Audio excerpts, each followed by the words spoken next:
A paz de Cristo, meus irmãos, sejam todos muito bem-vindos a mais uma sequência de videoaulas para a escola dominical, aulas que te ajudam a preparar o seu conteúdo para a tua aula no próximo domingo. Eu sou o diácono Denis Pereira, aqui da Assembleia de Deus, Ministério do Belém, em Campinas, São Paulo, e é um prazer compartilhar com vocês este momento já há 6 anos aqui no YouTube.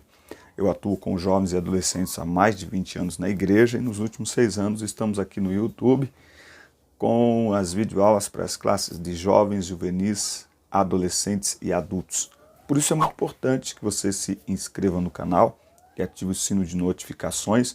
É muito importante também que você deixe o seu comentário, fale para nós de onde você assiste às nossas videoaulas. Isso é muito interessante. Compartilhe o link deste vídeo com outras pessoas, com outros professores, com seus alunos também, porque fazendo isso você está ajudando o nosso canal e contribuindo para o crescimento deste canal que alcançou neste último mês 20 mil inscritos e mais de 1 milhão de visualizações. Nós estamos contentes com isso e queremos compartilhar com você da nossa alegria.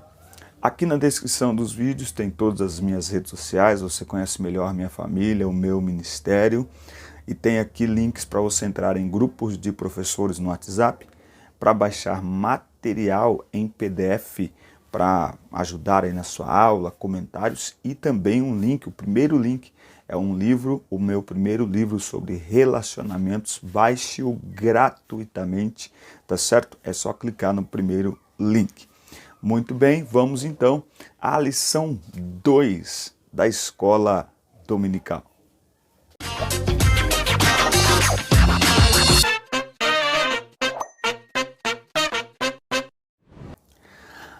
Ação de graças pela Igreja de Corinto é o título da lição 2 na revista de jovens. O texto do dia está em 1 Coríntios 1:4. Sempre dou graças ao meu Deus, por vós, pela graça de Deus que vos foi dada em Cristo Jesus. 1 Coríntios 1:4. A oração de Paulo em favor dos coríntios era uma forma de revelar o seu amor a eles. O texto bíblico em classe está em 1 Coríntios 3, de 1 a 3, 1 Coríntios 6, do 16 ao 20. A carta ou as cartas de Paulo aos Coríntios é uma carta que a gente nota um tom muito pessoal, exatamente pela proximidade que o apóstolo tinha com esta igreja e com as outras também. Tópico 1, pegue lápis e caneta para anotar algumas observações que nós faremos aqui ao longo deste vídeo. Tópico 1, saudações de Paulo à igreja. Paulo se apresenta e justifica seu chamado. O apóstolo inicia a carta com saudações e ação de graças em favor dos coríntios. Logo de início, ele procurou mostrar que não trabalhava sozinho, pois o irmão Sóstenes estava com ele. Essa é uma das marcas do ministério de Paulo. Ele sempre estava acompanhado por alguém. E lá em 2 Timóteo, uma de suas reclamações é que naquele momento, próximo de sua morte, ele praticamente tinha sido abandonado. Mas Paulo sempre estava acompanhado de alguém, neste caso Sóstenes, que era chefe da sinagoga de Corinto, mas se converteu ao cristianismo. Lembra que nós falamos na primeira lição? Paulo ficou ali durante alguns meses pregando a palavra de Deus, começou na sinagoga e aí pelos oficiais ali da sinagoga ele acabou sendo praticamente expulso, houve alguns conflitos, então ele passa a pregar o evangelho numa casa ao lado da sinagoga, e o que vai acontecer é que muitos líderes da sinagoga se convertem, entre eles Sóstenes. Tá? Sóstenes se converteu ao cristianismo. Este Sóstenes foi espancado, inclusive, pelos judeus diante do tribunal romano por defender Paulo lá em Atos 18 e 17. Enquanto ele escreve a carta em Éfeso, Sóstenes continuava ao lado dele para ajudar a igreja, não é? Então, nós percebemos aqui uma amizade muito poderosa entre Paulo e Sóstenes, esse tipo de amigo, não é? Isso, amigo de verdade, né? Alguém que defendia com a própria vida o apóstolo Paulo. E uma das grandes dificuldades que Paulo enfrentou ao longo do seu ministério é que muitas pessoas, falsos mestres, procuravam diminuir a relevância, a importância do ministério de Paulo, criando, claro que, falsas acusações. Eram falsos mestres, eles criavam falsas acusações, eles criavam falsos acontecimentos relacionados a Paulo, com o intuito de manchar a sua imagem e a sua mensagem. Então, Paulo, ao enfatizar que o seu ministério era da vontade de Deus, ele está procurando preservar não apenas a si mesmo, mas a mensagem que ele transmitia. Não é? Essa é uma lição que Paulo deixa aqui para nós. Nós precisamos cuidar da nossa imagem, porque uma imagem manchada mancha a mensagem. Uma imagem preservada preserva a mensagem. Então, a convicção do chamado fundamenta o exercício do ministério cristão. Então, quem tem convicção do seu chamado tem um fundamento no seu chamado. Ele sabe que foi chamado e por isso permanece. E por isso é sustentável o ministério daquele que tem convicção. Paulo tinha uma característica própria para lidar com as igrejas, especial entre aquelas que ele fundou, porque ele conhecia bem de perto os membros, o estilo de vida desses grupos de crentes. Ele sempre atuava de forma pedagógica, carinhosa e pastoral. O apóstolo começa a escrever enfatizando o lado positivo da igreja. A primeira carta aos Coríntios, Paulo começa escrevendo sobre as questões que eram louváveis, não é? Na igreja, não é? Primeiro, depois ele começa então a escrever num tom mais de repreensão, não é? Então, recomendações e advertências não serviram somente para seus primeiros destinatários, mas são para nós hoje. Então, nós podemos aprender com Paulo o mesmo estilo pedagógico, não é? Sempre olhar aquilo que é positivo, sempre olhar aquilo que está sendo feito correto, mas junto com isso, trazer sempre aquela palavra de correção, porque é isso que vai trazer um crescimento. O que não podemos é, diante de um erro, nós nos calarmos, mas nós também não podemos esquecer que sempre há algo que está sendo feito correto, que está sendo feito de bom, e isso deve ser enfatizado também, tá? Se olharmos atentamente o reconhecimento de Paulo, destaca a ação divina na vida da igreja. Seus membros foram santificados por meio da obra de Cristo. Aqui em 1 Coríntios, capítulo 1 e 2, a igreja de Deus que está em Corinto, para os que são santificados em Cristo Jesus, chamados para serem santos. Então Paulo deixa enfatizado isso. O chamado para a igreja é um chamado para ser santo. Nós somos chamados para uma vida de santidade. Paulo deseja à igreja a graça e a paz de Cristo e do Senhor Jesus Cristo. E paz da parte de Deus e do Senhor Jesus Cristo. Graça não era uma simples palavra de saudação, mas tinha um grande significado naquela cultura, pois ela remete à livre dádiva de Deus em Cristo. O apóstolo conhecia muito bem o efeito dessa graça diante das dificuldades, injustiças e sofrimento por amor ao Evangelho. Por isso que ele vai dizer lá para Timóteo, em 2 Timóteo capítulo 2:1, tu, pois, meu filho, fortifica-te na graça que há em Cristo Jesus. Então, o termo graça aqui, essa paz que é desejada pelo apóstolo, essa graça que é desejada pelo apóstolo, tem em mente o conceito do Antigo Testamento com a expressão hebraica shalom. O termo expressa mais do que a ausência de luta, representa a prosperidade integral do ser humano, em especial a espiritual. Portanto, graça e paz seriam muito benéficas na situação de tensão e conflitos que a igreja em Corinto vivia. Então, não se assuste Você sabe que assembleano, às vezes ele se assusta, ele se incomoda quando algum cristão age diferente dele, muitas vezes, né? E às vezes, até o pregador, às vezes, ele se empolga, mesmo na Assembleia de Deus, e salva os irmãos, graça e paz, irmãos, não sei o quê. E tem gente que acha isso ruim, né? Não, é paz do Senhor, é paz do Senhor. Não, tem a ver com a saudação de Paulo. A nossa tradição é falar a paz do Senhor, mas é bíblico também, graça e paz, porque é assim que Paulo saúde essa igreja.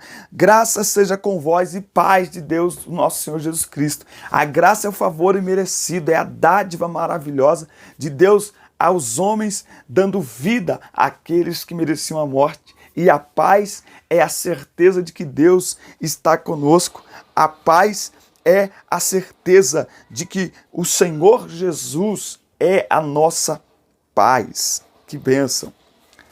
Tópico 2. Paulo dá graças a Deus pela obra de Cristo na vida dos coríntios. Paulo era grato pela conversão dos coríntios. Como era costume em suas cartas, Paulo inclui na introdução as ações de graças a Deus pela obra de Cristo na vida de seus ouvintes. O hábito de orar pelas pessoas desenvolve em quem ora o sentimento de empatia, de se colocar no lugar do outro, sobre quem se ora. O apóstolo agradece a conversão dos coríntios e sua fé em Cristo, fruto das pregações e testemunho de vida na convivência de 18 meses naquela igreja. Então, Paulo vai vendo que mesmo diante das falhas demonstradas ali, Paulo está vendo uma igreja que permanece fiel. A carta aos Coríntios, ela tem muito a nos ensinar. Ela mostra uma igreja, e a Bíblia é maravilhosa por isso, porque ela mostra as falhas, as virtudes desta igreja, e ela mostra o apóstolo aconselhando. E um dos motivos era exatamente esta alegria em saber que este povo, a quem ele pregara, a quem ele ensinara, mesmo com as dificuldades e mesmo com os erros, com os deslizes, este povo continuava servindo a Deus e, portanto, precisava de instrução. E é isso que Paulo está fazendo.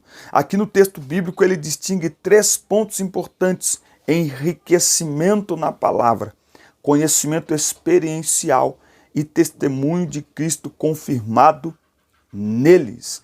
Porque o apóstolo tinha convicção e sabia bem o poder do evangelho para a salvação de todo aquele que crê, não é? Então, enriquecimento na palavra, não é? Então, Paulo, o que nós, enquanto professores da escola dominical, nós estamos fazendo? Nós estamos promovendo aos nossos alunos o enriquecimento na palavra. E aí, esse enriquecimento deve levar as pessoas ao conhecimento experiencial de Deus, não é? As pessoas precisam escutar a palavra, se alimentar, serem enriquecidos na palavra, para terem suas próprias experiências de fé, de salvação, não é? E aí, quando isso acontece, tem o testemunho de Cristo confirmado neles. A ação de graças pela vida e fé dos destinatários prepararam um caminho para o que estava por vir. Paulo prepara o coração dos ouvintes para escrever a respeito de suas preocupações, que vieram depois de serem informados do mau comportamento dos crentes em Corinto.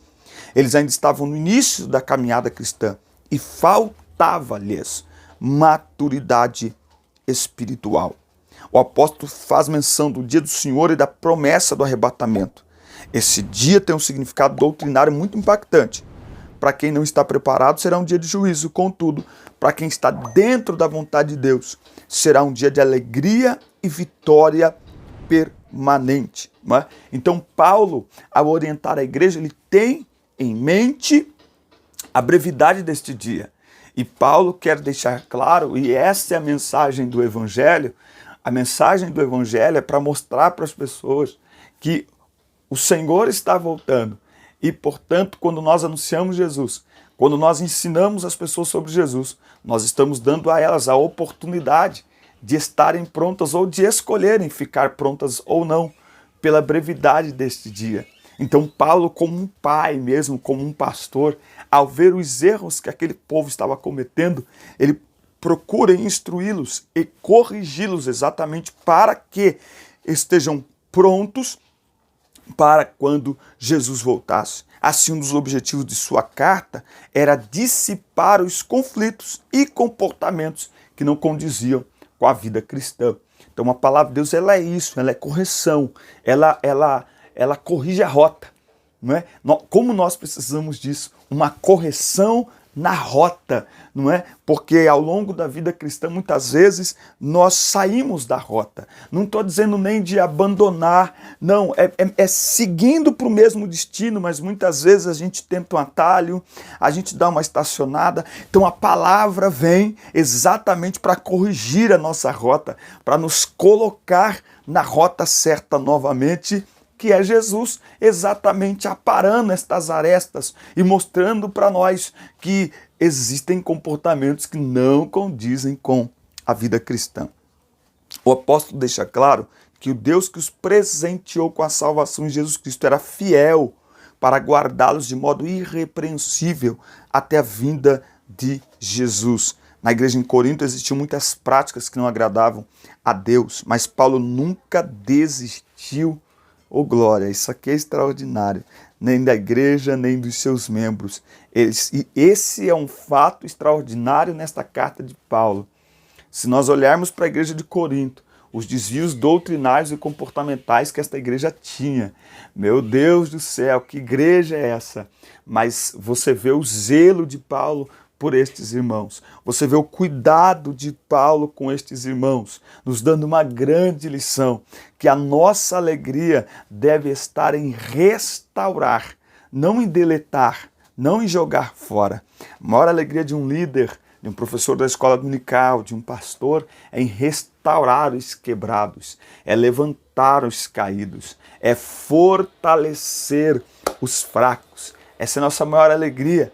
E essa é a nossa missão, ajudá-los a permanecerem firmes, corrigi-los com amor. Lembra que eu falei, acho que na primeira aula foi sobre a exortação, que tem gente que acha que exortação é dar um tapa na orelha e falar de qualquer maneira com as pessoas. Não, exortação é chamar a atenção, sim, mas exortação significa encorajamento, ou seja, eu corrijo a pessoa, mas o meu tom de voz, as minhas palavras, a minha aproximação demonstra uma intenção de levantá-la, de restaurá-la, não de deixá-la de lado, jogá-la fora.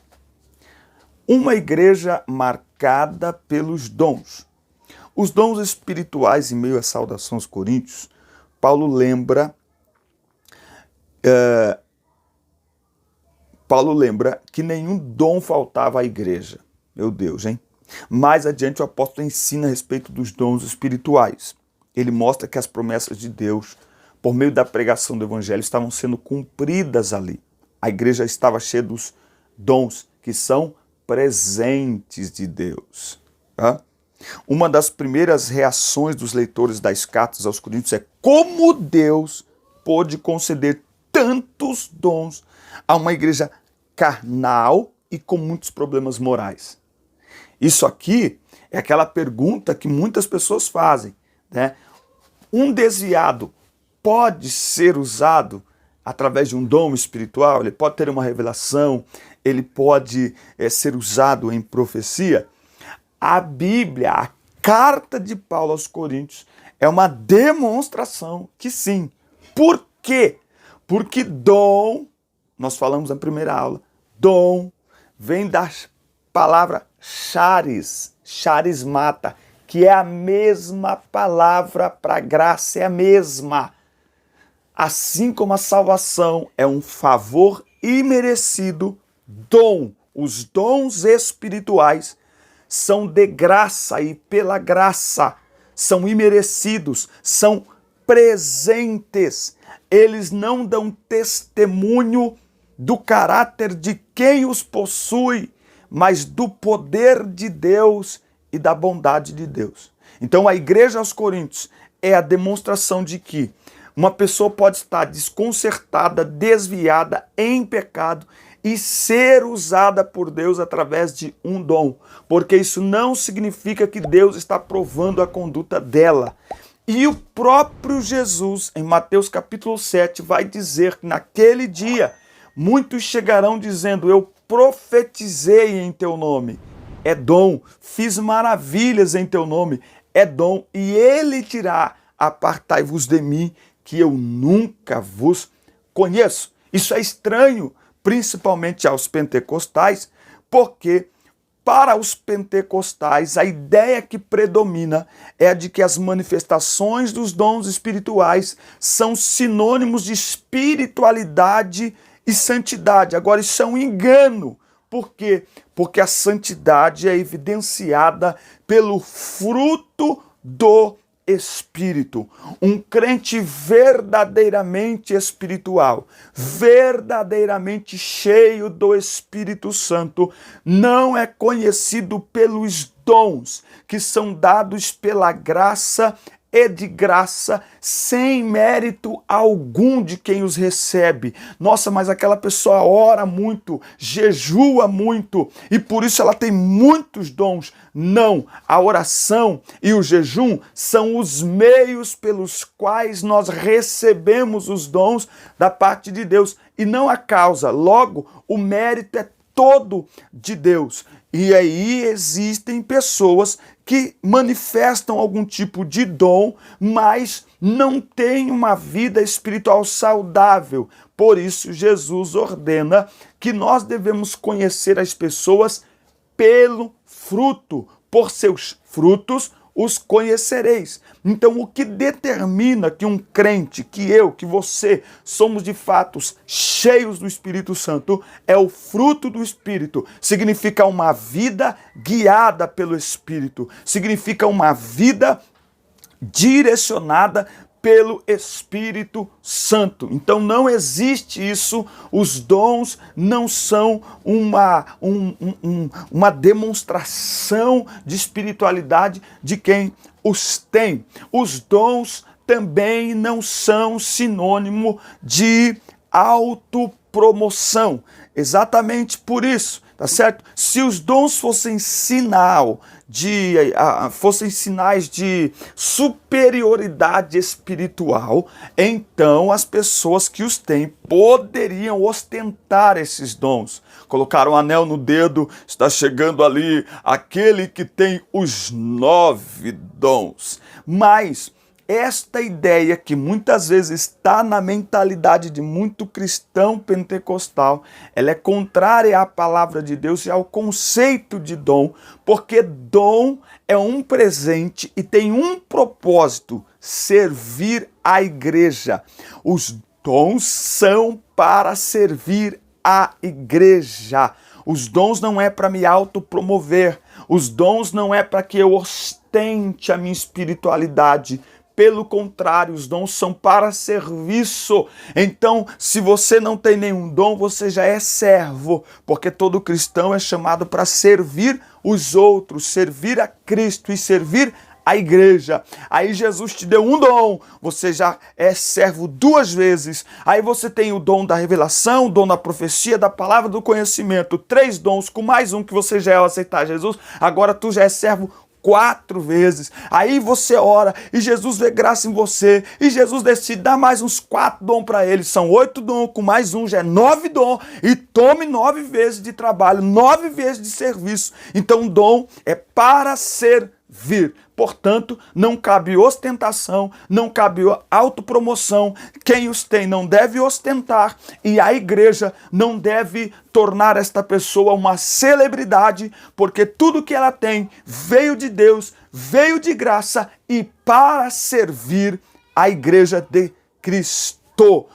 É isso. É esta explicação muito linda sobre os dons espirituais. Aí alguns pentecostais criados neste ambiente que acham que dom tem a ver com espiritualidade, vão dizer: ah, mas eu discordo. Bom, A igreja de Corinto está aqui, nós ficamos com a Bíblia, ok? A igreja de Corinto está aqui para mostrar que dom não tem nada a ver com superioridade espiritual. E Jesus, em Mateus 7, do 21 ao 23, deixa claro isso, que muitos serão reprovados por Deus naquele dia, porque têm dons, mas não manifestam transformação de caráter, vida santa, fruto do Espírito. É nisso que nós temos que focar, é nisso que nós temos que pensar, é nisso que nós temos que meditar e orar ao Senhor para que nos ensine a ser uma igreja que cresça cada vez mais na graça e no conhecimento, buscando de Deus maturidade espiritual. A igreja de Corinto era uma igreja toda, vamos dizer assim, bagunçada espiritualmente falando, mas era uma igreja que ouvia